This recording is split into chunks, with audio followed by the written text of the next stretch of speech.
I think when I left off on our last story, our intrepid heroes had just gotten their hands on tacos and narrowly avoided getting arrested.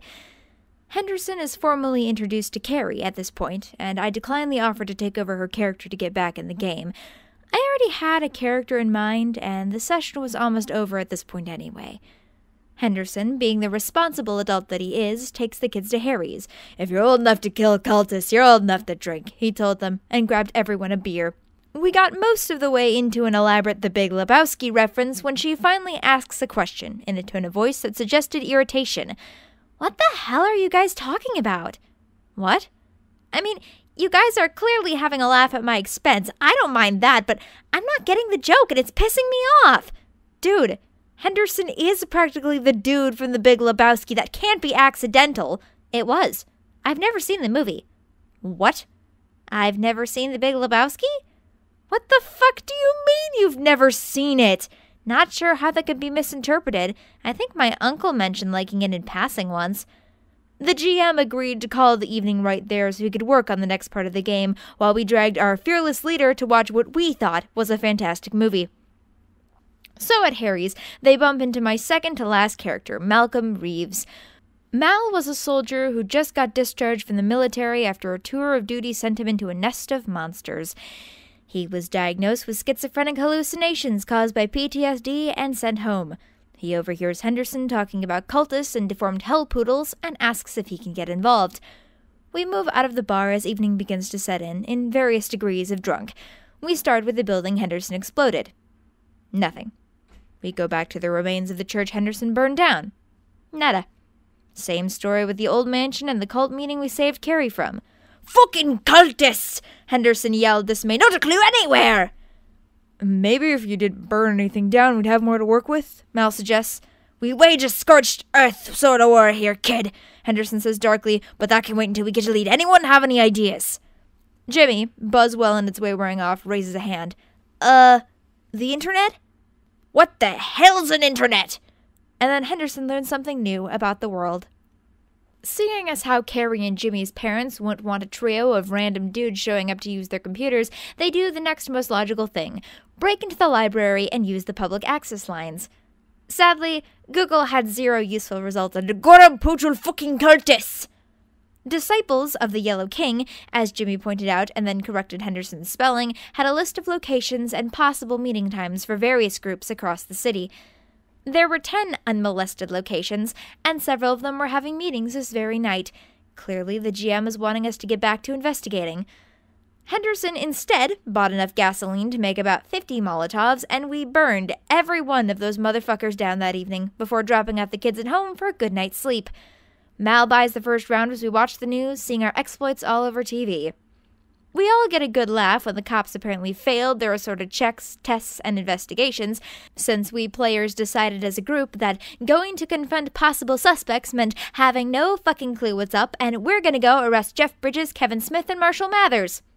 Triumphantly, we return home for the evening, and we all catch the news the next morning.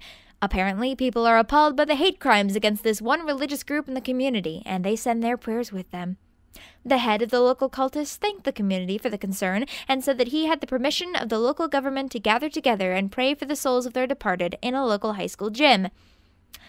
In retrospect, the GM telling us that every living cultist of Hastur would be gathering into one convenient location should have been a hint that it was a trap, like one big enough to be visible from space.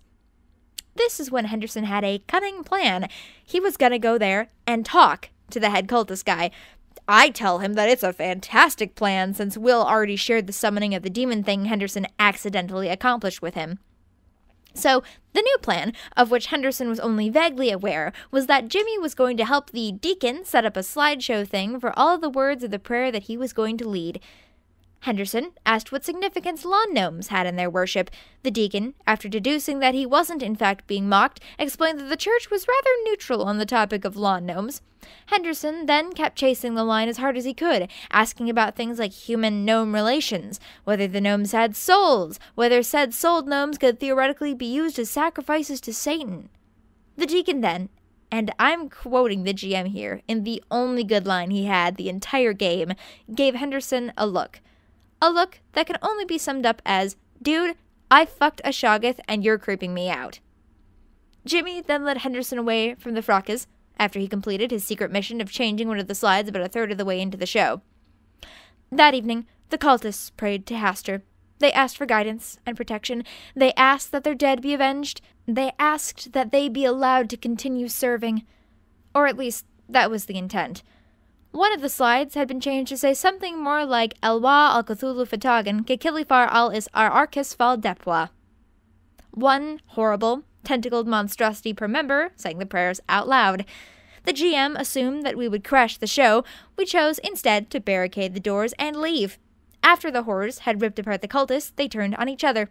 Soon, the hall was left with only the dead and dying, while some stone-cold motherfuckers shot pool across town. However, we didn't account for one thing.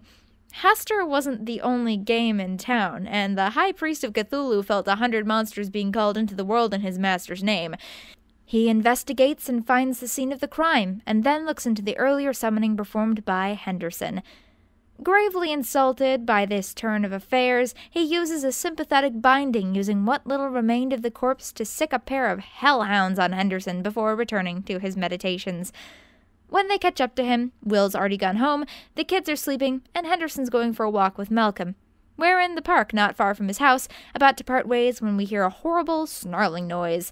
Pistols drawn, we get a lucky shot off and kill one of them while the second leaps onto Henderson's face. He throws it off and dodges its second coming. Guess who gets a crit to the fucking throat?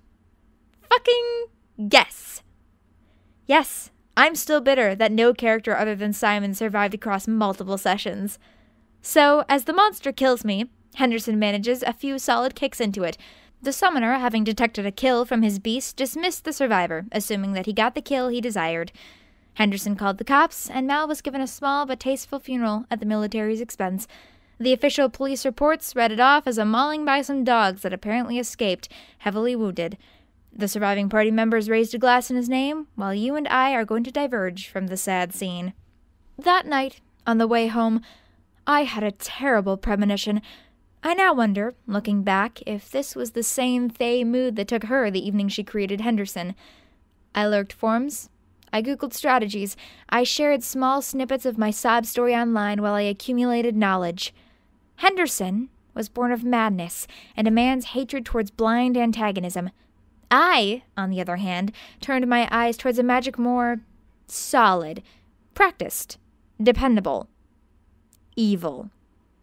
I delved into deliberate munchkinism for one express purpose, the creation of Simon Breckenridge, British spy. I know, setting out, that I would never curb Henderson's madness. I could never hope to match it, either.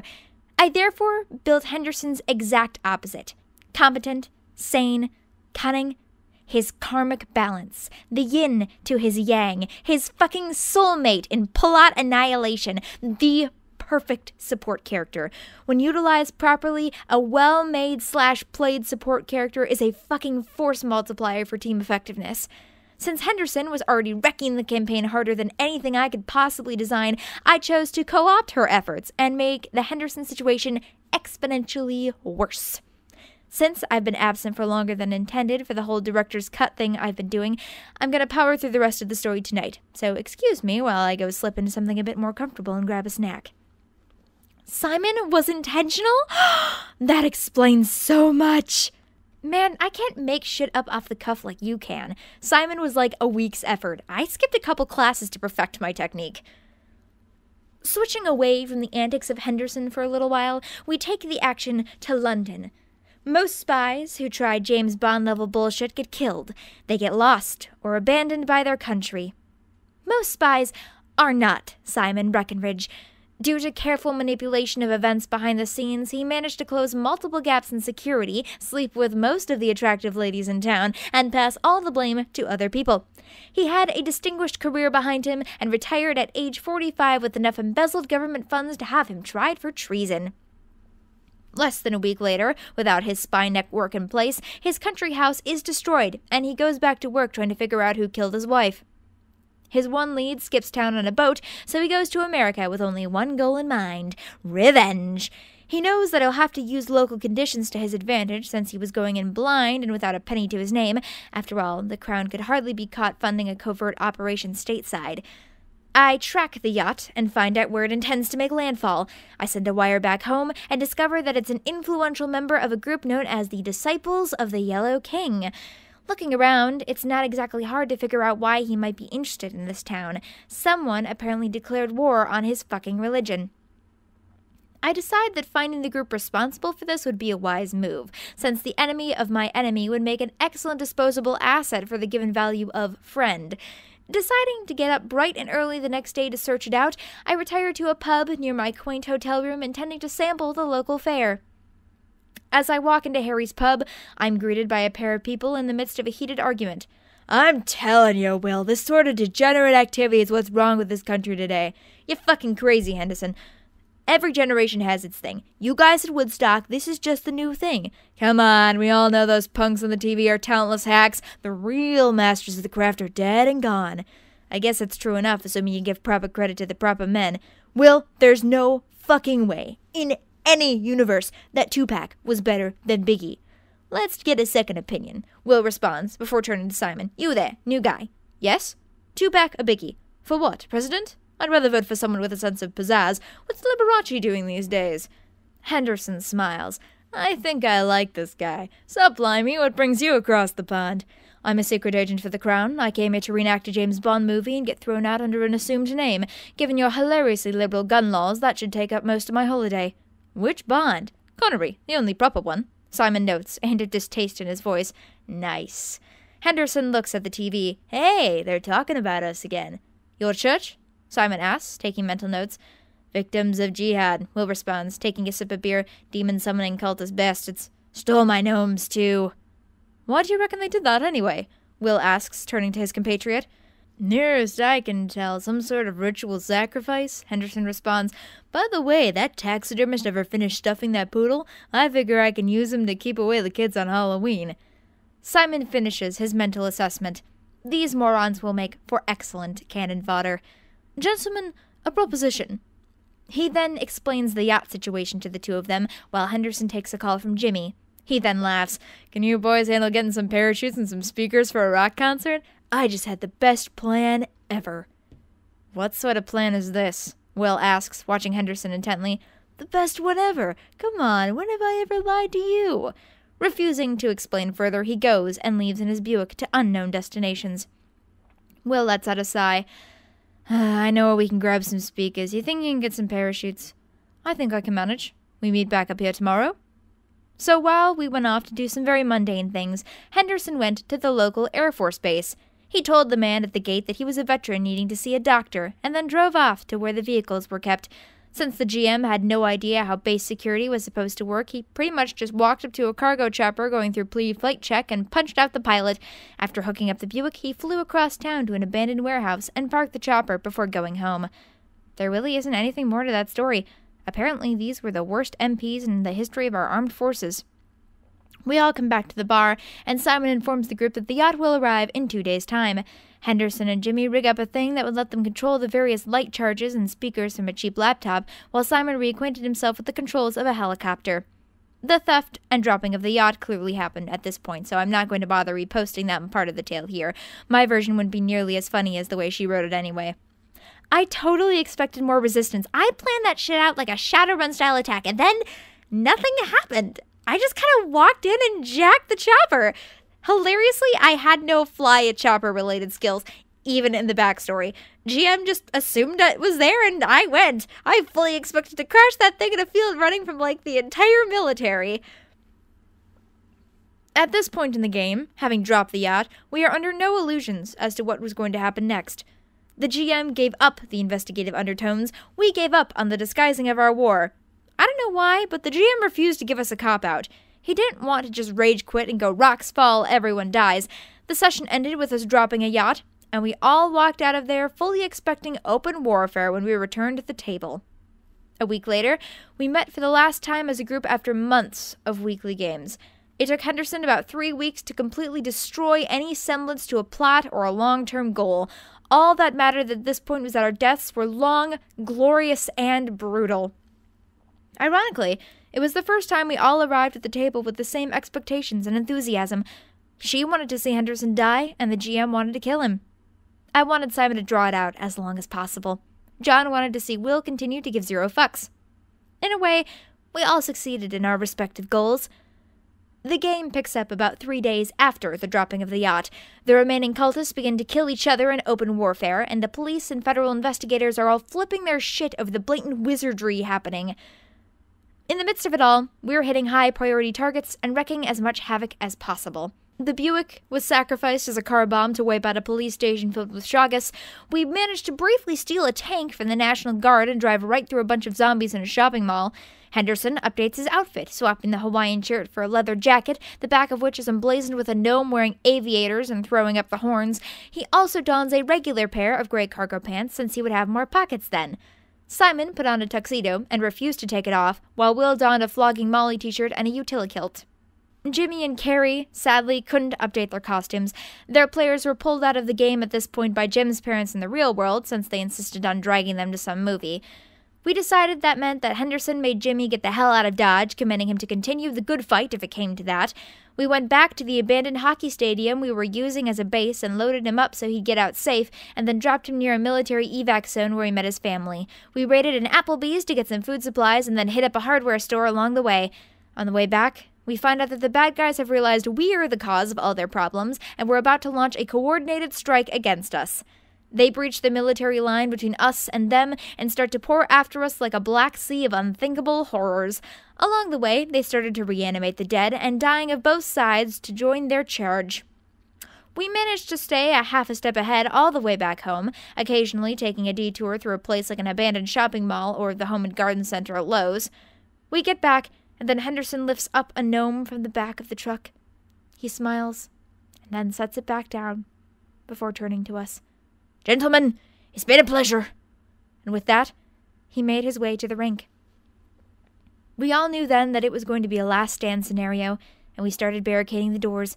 We managed to get 3 of the 4 entrances almost unbeatable, but the 4th one was being broken open when Will and I got to it. Simon told him to go and make sure he took as many with him as he could, before walking into the mast to rejoin his wife. Will stole a Zamboni out of storage and set a new high score while running over zombies and throwing ammo and such to Henderson. When he died, they were forced to go over the machine he left to get onto the ice, where Henderson was waiting for them.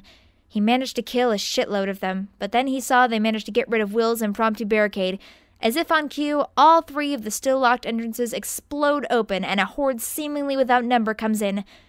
Henderson smiled, and called Hastur forward into the world, and set the timers. As Hastur stepped forward, he got a rather unusual greeting. "Oh, Canada, our home and native land, true patriot love in all thy sons command. With glowing hearts we see thee rise, the true north strong and free." The King in Yellow pauses, while she apparently hits the limit of the internal clock she's been ticking off in her head. "All right, we win." "What?" "The charges go off. I set them for 15 seconds. I needed to make sure he had enough time to arrive, but not enough time to actually arrive." "What?" She then broke it down and explained little pieces of information gleaned from investigated portions of the game. Meticulous notes from months prior. Together, they painted a very obscure bit of information regarding the nature of the gods in this setting. "But that's... You bastard!" the GM accused dramatically, standing up and pointing. "You only now just noticed?" she returned, politely baffled. The GM then performed the first and only table flip I've ever seen in my years of gaming, before leaving in a huff.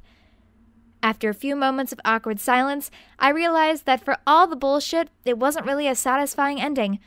I'm not sure what drove me to do it, but I stood up, I picked up the table, and I moved to the now vacant GM seat. Henderson came to a few moments later, most of his body crushed in rubble. A few feet away, he notices another figure. "Sup?" he wheezes, while reaching into his coat with his one good arm, pulling out a joint he stashed away for future use. "I'm dying," the form replies, his voice weak. "I must commend you, human. I did not think you capable of such a task. Yeah, you seem the type to know a lot. Something I learned early in life is that no one expects a sucker punch from someone they underestimate. He then lights his slip with a smile. True. The form responds, You know, I've been following you. You know I never took your gnomes. Fuck, really? Well, now I feel like I might have overreacted a bit, he says with a cough. He then passes the blunt to Haster, who after only a moment's hesitation accepts. You apparently gave them up for a charity auction, He informs them. You know, I figured out everything but one last little detail. Mind if I ask you a question? Shoot. Is Henderson your first or last name? Man, I've got no fucking idea. Laughing, the man and the mad god died together moments later.